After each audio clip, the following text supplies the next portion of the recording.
The morning sun was too bright. It felt like a cruel joke, given how much my hands were shaking. I adjusted my bow tie in the car mirror for the 10th time, trying to smooth out the nerves. Today was the day. I looked at the small velvet box on the passenger seat and smiled, a rush of warmth spreading through me. 3 years of dating Chloe, of hiding my true identity as the Vance heir to ensure she loved me for me, were culminating in this single, perfect morning at St. Jude's Cathedral. I was Julian, the hardworking architect, not Julian, the billionaire, and she loved me. I pulled into the church parking lot and frowned. It was completely empty. No flower delivery vans, no early catering trucks, nothing. I checked my watch. I was early, but not this early. Maybe everyone was inside setting up. I grabbed the rings and walked toward the grand, carved wooden doors of the cathedral. I pushed on the handles. Locked. I frowned, a cold knot of dread beginning to form in my stomach. That didn't make sense. Maybe there was a side entrance. I started pacing around the perimeter of the building, my breath hitching as I realized every single door was sealed shut. Panic, sharp and sudden, began to claw at my throat. I pulled out my phone and dialed Chloe. It went straight to voicemail. I called again. Voicemail. I tried her mother, Victoria. Voicemail. My hands were trembling violently now as I dialed the wedding planner's number. Maya Lynn's name flashed on the screen. Maya, it's Julian, I said, my voice barely above a whisper. I'm at St. Jude's. The doors are locked. Is everything okay? Is Chloe okay? There was a long pause on the other end of the line, followed by a heavy, defeated sigh. Julian? Oh my God. I thought Victoria. I thought they told you. Told me what? I asked, my heart hammering against my ribs so loudly I could barely hear her. Julian, the reservation for St. Jude's was canceled 3 weeks ago, Maya said, her voice filled with a painful amount of pity. Victoria called personally to terminate the contract. We mailed the refund check to her estate per her instructions. Canceled? The word felt foreign in my mouth. But the invitations. St. Jude's. Today. Maya, I'm in my tuxedo. I have the rings. Julian, I am so sorry, Maya said, sounding close to tears. I'm so sorry. Please, just don't. She paused, and I could hear her frantic typing in the background. Just don't come to the Grand Horizon, okay? I'm here now, setting up a private corporate event. Just go home, Julian. The Grand Horizon? I repeated, my breath completely leaving my body. That was the most exclusive, expensive venue in the city. Maya was setting up a corporate event there today. I hung up. I didn't think. I just ran. I sprinted back to my car, the gravel crunching beneath my patent leather shoes. I drove across town like a maniac, ignoring traffic lights, the velvet ring box sliding violently across the dashboard. I parked the car in front of the Grand Horizon and stared up at the massive glass and chrome facade. It was buzzing with activity. Delivery men were carrying towers of flowers that looked suspiciously like Chloe's favorites.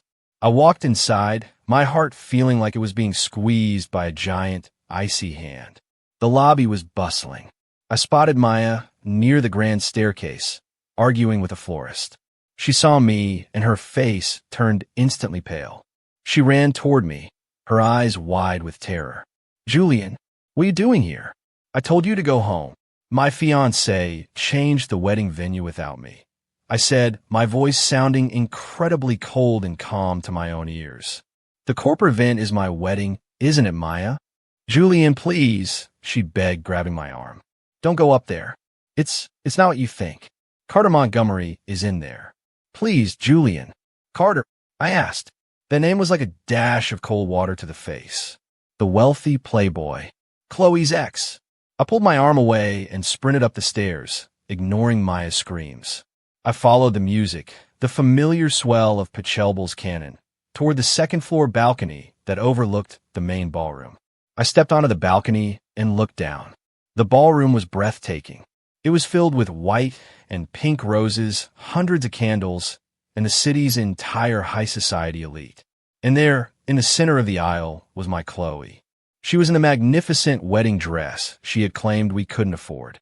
She was smiling, her eyes focused on the end of the altar, She looked radiant, happier than I had ever seen her. She was walking down the aisle toward Carter Montgomery. He was standing there in a flawless tuxedo, a look of smug, victorious ownership on his face. He reached out and took her hand, and they turned toward the officiant, their backs to the crowd. I gripped the cold metal balcony railing so tightly I thought my hands would break. My entire 3-year relationship wasn't a romance. It was a transaction. Chloe Sterling had never loved Julian, the quiet architect. She was waiting for a better deal. And it was right there, standing with Carter. "Look at you," I whispered to myself, the last ounce of my naive, humble persona dissolving into an absolute, freezing resolve. Waiting for the new groom. I slowly let go of the railing and unbuttoned my tuxedo jacket. It was time to show them that they had completely underestimated the man they thought was disposable. The real chairman of Vance Contracting was done waiting. I walked down the grand marble staircase, my leather shoes tapping echoing beats against the floor. The soft music of the string quartet died instantly. Gasps rippled across the ballroom as high society guests turned around, whispering frantically as I stepped directly into the center aisle. "Julian?" Chloe gasped, her face draining of all color as she gripped her bouquet tighter. "What on earth are you doing here?" Before I could speak, Victoria rushed over from the front row, her silk dress rustling aggressively. She shoved herself between Chloe and me, her face contorted with absolute rage. "How dare you storm into this building, you penniless trash!" Victoria hissed, her voice vibrating with malice. "Security, get this pathetic intruder out of here before he completely ruins my daughter's wedding." "Victoria, please step aside," I said, keeping my voice terrifyingly calm. "I'm just here to ask my fiancée why she changed our wedding venue without telling me." "Fiancée?" Carter scoffed, stepping down from the altar platform with an arrogant grin. He adjusted his platinum cufflinks, looking down his nose at me. "Look at yourself, Julian. You are wearing a cheap tuxedo, standing in a 5-star venue you couldn't afford if you worked 10 lifetimes. Chloe doesn't belong to a low-level architect. Is this true, Chloe?" I asked, looking past Victoria directly into Chloe's eyes. 3 years together. 3 years of building a future. And you replaced me on our wedding day. Chloe let out a sharp, cold sigh, stepping out from behind her mother. Her expression hardened, any lingering guilt vanishing into pure, unyielding social ambition. "Stop acting like a victim, Julian," Chloe said, her tone dripping with condescension. "We lived in a cramped, 2-bedroom rental while you saved pennies for basic blueprints. Carter offered me a penthouse, an unlimited corporate account, and a seat in high society. You simply couldn't provide the life I deserve. You lied to me for months," I replied, staring at her with complete emotional detachment as the pain inside me hardened into stone. "You let me reserve St. Jude's Cathedral while planning this behind my back." "St. Jude was a joke, Julian," Victoria interjected sneeringly, waving her diamond-encrusted hand in my face. "Did you honestly think my daughter was going to marry a nobody in a plain wooden church? You were a temporary placeholder until Carter came back into our lives. You should thank us for letting you play house for 3 years." "I see," I murmured, my voice dropping an octave. "So my love, my devotion, and my hard work meant absolutely nothing to either of you." "Business is business, buddy," Carter laughed, wrapping a possessive arm around Chloe's waist. "She chose a real man with real capital.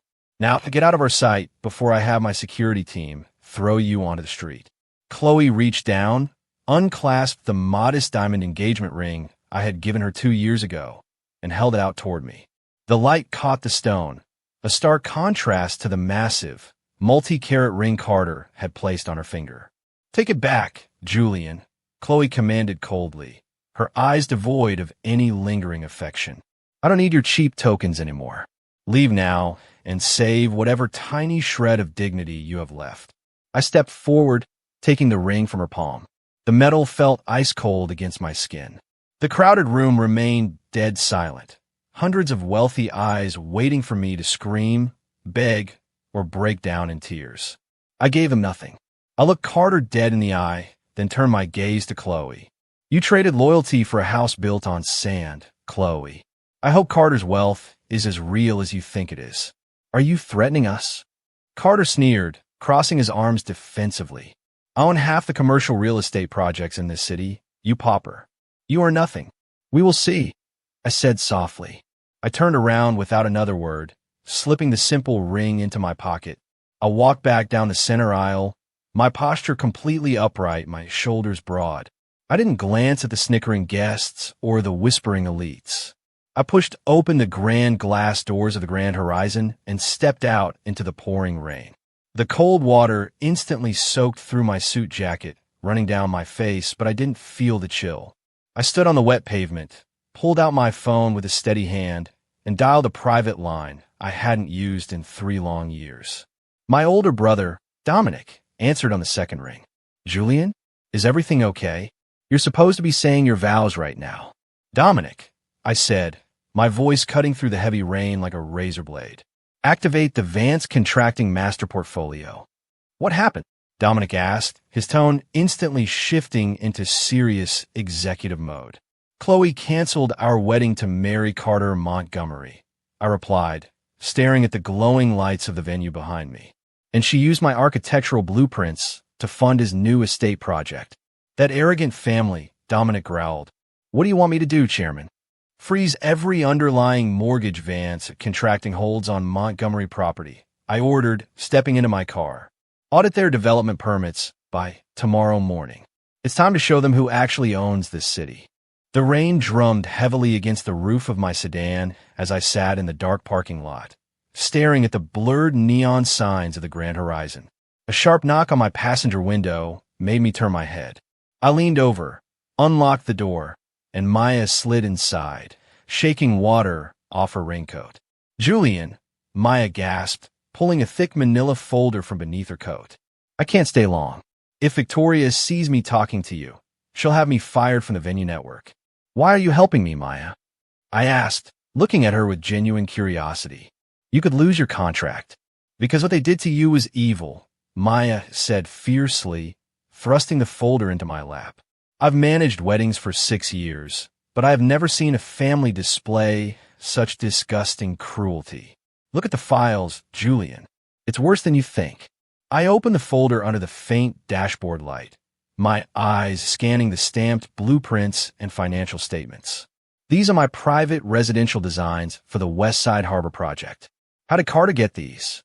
Chloe transferred them from your personal hard drive last month, Maya whispered, pointing to the attached digital ledger. She passed them off as her own work to secure Carter's development loan. Not only that, she drained your joint savings account to pay the initial security deposit for their new estate. A cold, mocking smile spread across my face as the full picture came into focus. She didn't just abandon me. She robbed me to fund her new life with Carter. She thinks you're just a quiet, harmless architect who won't fight back, Maya said, her eyes burning with outrage. Please tell me you have a way to stop them. Maya, you just gave me the final key, I said, looking at her with deep gratitude. Get back inside before they miss you. I'll make sure your career is protected. Be careful, Julian, she said, opening the door and slipping back out into the downpour. I started the engine and drove through the storm, heading straight toward the towering glass monolith of Vance Contracting headquarters in the financial district. I rode the private executive elevator to the top floor, where the floor-to-ceiling windows overlooked the entire city skyline. My older brother, Dominic, was standing behind his mahogany desk, 2 glasses of dark scotch already poured. You look like a drowned rat, little brother, Dominic said, handing me a glass. Or a man ready to tear a kingdom down. I'm done playing the humble architect, Dominic, I said, taking a sip as I tossed Maya's folder onto his desk. Chloe gave Carter my harbor blueprints, and she emptied our joint account to secure his estate loan. Dominic opened the folder, skimming the pages before letting out a sharp, booming laugh that echoed in the quiet office. They really picked the wrong man to cross. Did they actually check who owns the underlying debt on Montgomery Holdings? Carter claims he owns half the commercial real estate in the city, I replied, sitting down in the leather armchair. Carter is an idiot who lives on credit, Dominic sneered, pulling a massive stack of black leather-bound files from his cabinet. Vance Contracting holds 70% of the primary mortgages on Montgomery Holdings. We also own the master lease for the Grand Horizon, and Chloe's mother, Victoria, has her entire family trust leveraged against our secondary capital reserves. So every piece of luxury they just showed off belongs to us, I said, a cold, heavy peace settling into my chest.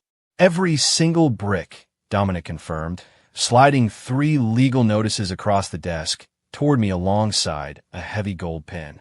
If you sign these, we initiate an immediate structural audit on Carter's new estate, recall all underlying mortgages within 24 hours, and freeze every active construction permit under his name. What about Chloe's family trust? I asked, looking up at him. Victoria signed a personal guarantee covenant with our lending branch 6 months ago to fund her social club debts. Dominic grinned wickedly. If we call in Carter's debt, her trust collapses instantly as collateral. They walked right into our trap, Julian. They built their entire high society dream on my back, I said softly, hovering the pen over the signature line.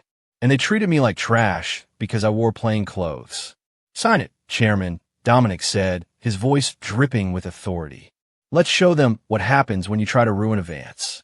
I pressed the gold pen onto the thick paper, signing my full legal name with quick, precise strokes. Julian Vance. The legal notices will be served by tomorrow afternoon, Dominic said, taking the signed papers back. Where are you going to be when the news hits? They invited the entire city elite to their post-wedding victory party at Carter's penthouse tomorrow night, I said, standing up and buttoning my coat. I think it's only right that the true landlord pays them a little visit. Do you want me to bring the legal team? Dominic asked, a dark smirk playing on his lips. Bring the auditors, the sheriff, and the eviction notices, I replied, staring out at the city lights glowing beneath the rain. I want to watch Chloe's face when she realizes the penniless man she dumped holds the lease to her entire life. The crystal chandeliers inside the grand penthouse floor burned with blinding brilliance. Music floated through the double doors, accompanied by the clinking of champagne glasses and high society laughter. 48 hours after abandoning me at the altar, Chloe and Carter were throwing a lavish victory party to celebrate their wedding and Carter's new harbor resort project. I stood in the private elevator foyer, adjusting the silk tie of my custom dark navy suit. Dominic stood beside me, flanked by 3 senior legal auditors carrying thick black leather briefcases. Ready to crash the celebration, Julian? Dominic asked, a quiet, dangerous smile playing on his lips. I'm just delivering the news, Dominic, I replied smoothly. Let's go. The heavy double doors swung open, and I stepped directly into the bustling main hall. The room was packed with the city's wealthiest socialites, all dressed in designer gowns and tuxedos. Look who had the audacity to show up, a sharp, shrill voice shouted instantly. Victoria pushed through the crowd, her face twisted with bitter disgust as she pointed a manicured finger at my chest. Security, Victoria screamed, her voice echoing over the violin music. Get this pathetic stalker out of here. He's wearing a fake suit to crawl back to my daughter. Save your breath, Victoria, I said coldly, walking past her into the center of the living room. Chloe stood near the balcony, wearing an emerald evening dress. Her glass slipped slightly in her hand as she saw me, her eyes wide with shock. Julian, how'd you even get past the lobby security? Why won't you just accept that it's over? Carter stepped forward aggressively, his face flushed with champagne as he blocked my path. You really don't know when to give up, do you, Popper? I told you 2 days ago, you don't belong in high society. Get out before my security team beats you within an inch of your life. You might want to check with your building manager before calling security. Carter, I said, keeping my voice terrifyingly calm. What are you blabbering about? Carter sneered, crossing his arms arrogantly. I bought the master lease to this penthouse floor yesterday. I own this entire floor. You didn't buy anything. Dominic stepped forward, opening a leather file and holding out a red-stamped legal document. You placed a conditional 5% down payment using an unverified credit line backed by Vance Contracting. Carter frowned, looking back and forth between Dominic and me. Who the hell are you?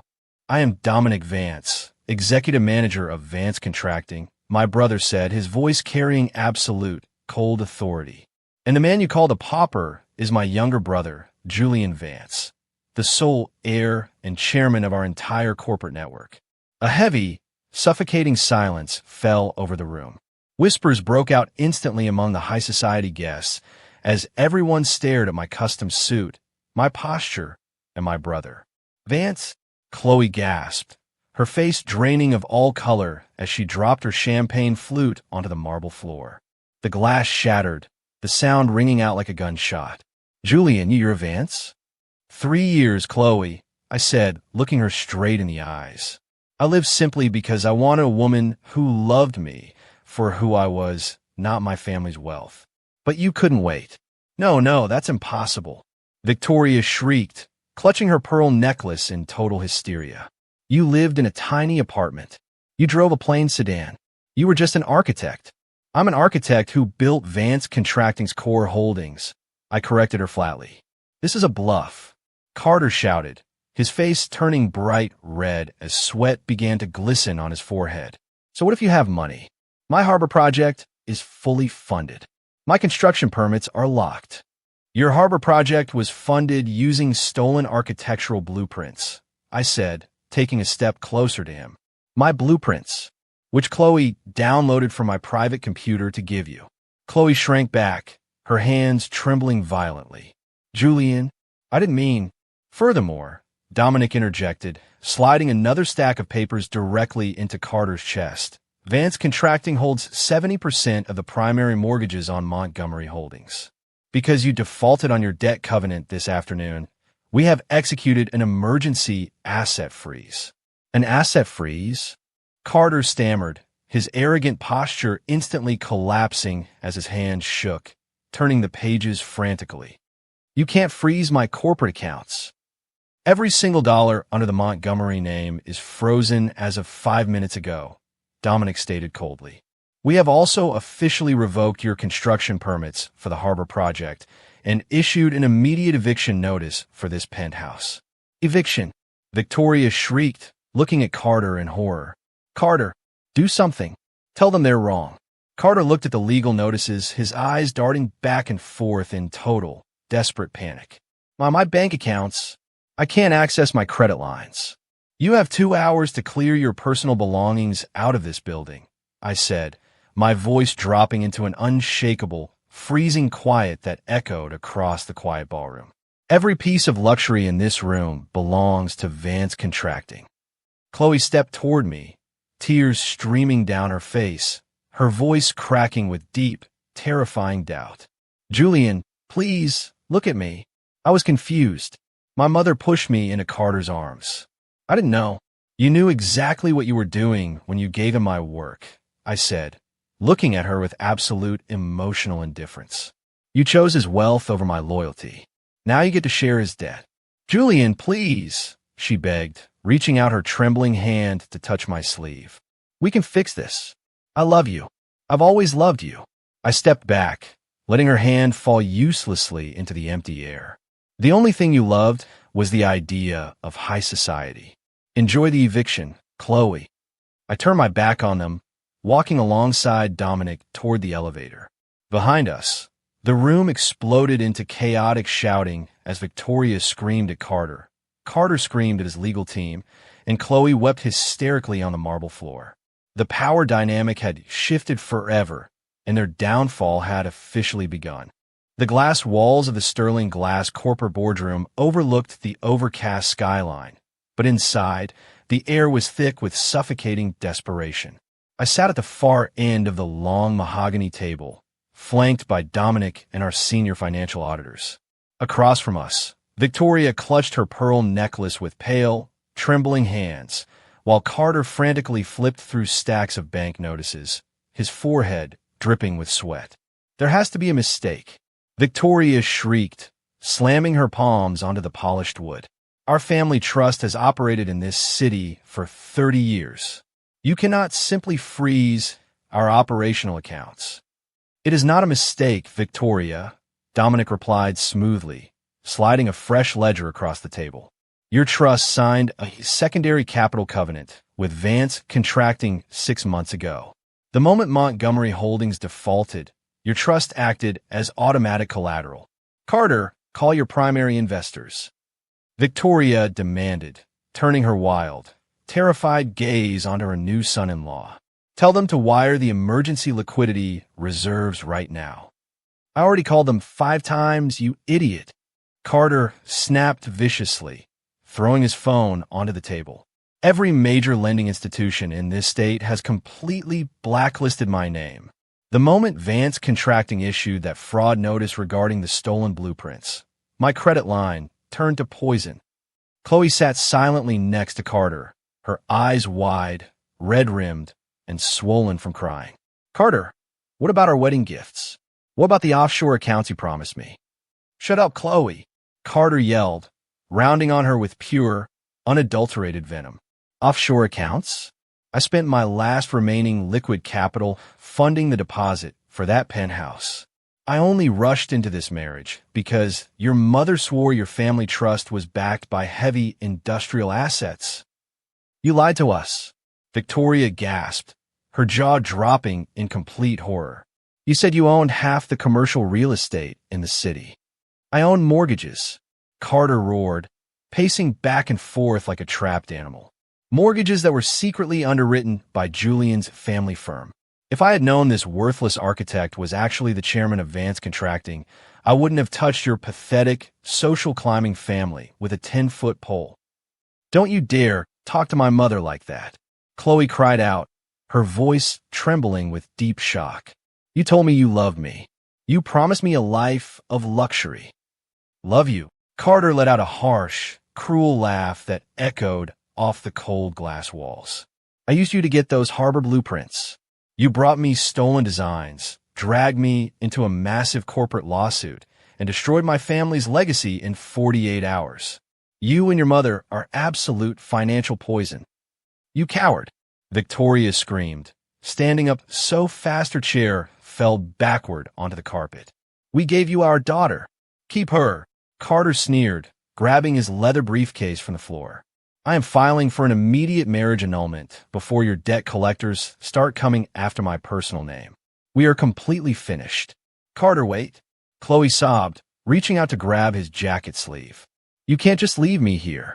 Carter violently shoved her hand away, causing her to stumble back into her seat. Without a single backward glance, he sprinted through the double doors, abandoning them to face the absolute financial ruin alone. Victoria collapsed back on her feet, clutching her chest as she stared blankly at the ceiling. Everything, my home, my club membership, my reputation, it's all gone. The foreclosure notices on your estate will arrive by 5 o'clock today, Victoria, I said, speaking for the first time. My voice was low, steady, and entirely devoid of anger. Every cent you borrowed to maintain your fake high society image is now due. Chloe looked up at me through a veil of heavy tears. The high society illusion she had sacrificed our 3-year relationship for had completely shattered into dust. She slowly pushed herself out her chair, her knees trembling so badly she could barely stand, and walked toward my end of the table. Julian, she whispered, her voice breaking into a heartbreaking, desperate sob. She fell straight to her knees right beside my chair, burying her face against the armrest, weeping hysterically. Julian, please. I am begging you, Chloe cried, looking up at me with tear-filled, bloodshot eyes full of profound, agonizing regret. I was so stupid. My mother kept whispering in my ear, telling me I needed a wealthy man. Carter manipulated my fear of being poor. I never stopped loving you, Julian. Please, please don't do this to us. I sat completely still, looking down at her kneeling figure. 3 days ago, this sight would have torn my heart to pieces. Now, as I looked into her frantic eyes, I felt nothing. No anger, no sadness, no lingering desire for revenge. Just an absolute, freezing indifference. You didn't love me, Chloe, I said softly, my voice completely level. You loved the security you thought Carter had. You traded 3 years of genuine loyalty for a hollow title. and you used my hard work to buy your way into a world that didn't care about you. I will give it all back, she sobbed frantically, clutching at the hem of my trousers. I don't care about high society anymore. I don't care about penthouses or designer dresses. I just want my Julian back, the man who loved me. That Julian died the moment you walked down the aisle toward another man at the Grand Horizon, I replied. I reached into my inner jacket pocket, pulled out the simple diamond engagement ring I had given her 2 years ago, and placed it on the mahogany table. Slowly, calmly, I slid the ring across the smooth wood until it stopped right in front of her trembling fingers. Keep your token, Chloe, I murmured. Julian, please. Don't leave me, she wailed, her cries echoing painfully through the empty boardroom as she clutched the cold ring to her chest. I stood up, buttoned my navy suit jacket, and turned my back on her forever. I walked out of the room alongside Dominic, leaving Chloe weeping on the floor while her empire crumbled into absolute nothingness behind us. The morning sun streamed through the expansive glass windows of my new architectural studio, casting warm, golden rays across my drafting table. 3 weeks had passed since the downfall of Sterling Glass and the collapse of Montgomery Holdings. The high society scandal had finally quieted down, leaving a peaceful silence in its wake. The heavy door to my office swung open, and Dominic walked in carrying a warm mug of coffee and a fresh stack of legal reports. He set the coffee near my blueprints and leaned against the edge of my desk with a satisfied smile. Morning, Chairman, Dominic said, taking a slow sip from his cup. I brought the final court wrap-up documents for your signature. How are our former friends holding up? I asked, looking up from my sketch pad with a sense of calm detachment. Carter Montgomery was formally indicted yesterday afternoon, Dominic replied, shaking his head. Financial misrepresentation, fraud, and bank default. His legal defense team abandoned him the moment his private accounts were frozen. He's looking at years of litigation and total bankruptcy. And Victoria? I inquired, making a quick, precise pencil stroke on my draft. Her luxury estate was auctioned off on the courthouse steps 2 days ago to satisfy Vance Contracting's secondary debt covenants, Dominic said softly. Every last piece of art, her jewelry, and the family club memberships were liquidated. She moved into a small suburban rental outside the city limits yesterday. Karma moves fast when debt comes due, I remarked, taking a quiet moment to process the news. What about Chloe? Dominic sighed gently, his expression softening. She managed to secure a low-level desk job at a secondary insurance agency downtown. No high society parties, no designer clothes, no luxury penthouses. High society completely scrubbed her name from every guest list in the city. She's entirely forgotten. I hope she finds peace, I said, realizing with complete clarity that I felt no malice toward her anymore. She chose a hollow path, and now she has to walk it. Before Dominic could respond, a light knock sounded at the open doorway. Maya stepped into the studio, wearing a sharp corporate blazer and holding a leather presenter's folder. Her face radiated confidence and joy. Am I interrupting the executive briefing? Maya asked with a bright, warm smile. Not at all, Maya, I said, standing up to welcome her. Please come in. How was your first week as head director of Venue Properties? It has been absolute perfection, Julian, Maya beamed, setting her folder onto the wooden table. We completely restructured the booking contracts at the Grand Horizon. We eliminated the snobbish elitist policies and opened the venue to local community events, artistic galas, and authentic family celebrations. That is exactly what I envisioned when I placed you in charge, I said, smiling genuinely at her success. You're in that position, Maya. Your integrity that night in the rain saved more than just my blueprints. It proved your character. I was just doing what was right, Maya said, her cheeks flushing slightly. So, what are we looking at here? Is this the new West Side Harbor design? No, I replied, turning the wooden drafting board so both she and Dominic could see the detailed graphite drawings. This is the Vance Community Center. Low-cost housing, open public parks, and a free architectural workshop for young talent. No vanity projects, no overpriced penthouses, and no corporate posturing.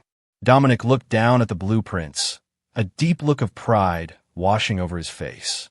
Father would have loved this design, Julian.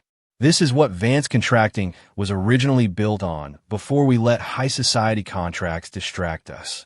We built our legacy on real foundations, I said softly, running my fingers over the clean lines of the drawing.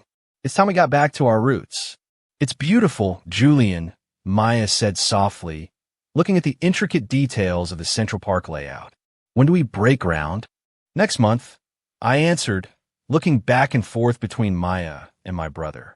The construction permits were officially approved by the city council this morning. We own the land, we hold the capital, and nobody can tear it down. I'll have the legal department finalize the contractor agreements by this afternoon, Dominic said, clapping a heavy, supportive hand onto my shoulder. It feels good to have you back at full strength, little brother. I'm not just back, Dominic, I said, looking him in the eyes. I'm finally free. After Dominic and Maya stepped out to handle the morning meetings, I walked over to the floor-to-ceiling glass wall framing the city skyline. The storm that had raged 3 weeks ago was long gone, leaving behind a crisp, crystal-clear morning sky. I pulled my hands into my pockets, feeling the empty space where Chloe's ring had sat for 2 painful years. I had given everything to a woman who traded my soul for fake gold, only to realize that true strength isn't measured by high society titles or lavish penthouses. It is measured by resilience, integrity, and the courage to rebuild when everything crumbles. I looked out over the city that I helped build, watching the morning light reflect off the rising skyscrapers. Justice had been served quietly and completely. The betrayers had reaped what they sowed, and the painful chapter of my past was closed forever. I took a deep, refreshing breath of cool air, turned back toward my drafting table, and picked up my pencil. I had a brand new horizon to build, and for the first time in my life, I was building it entirely on my own terms.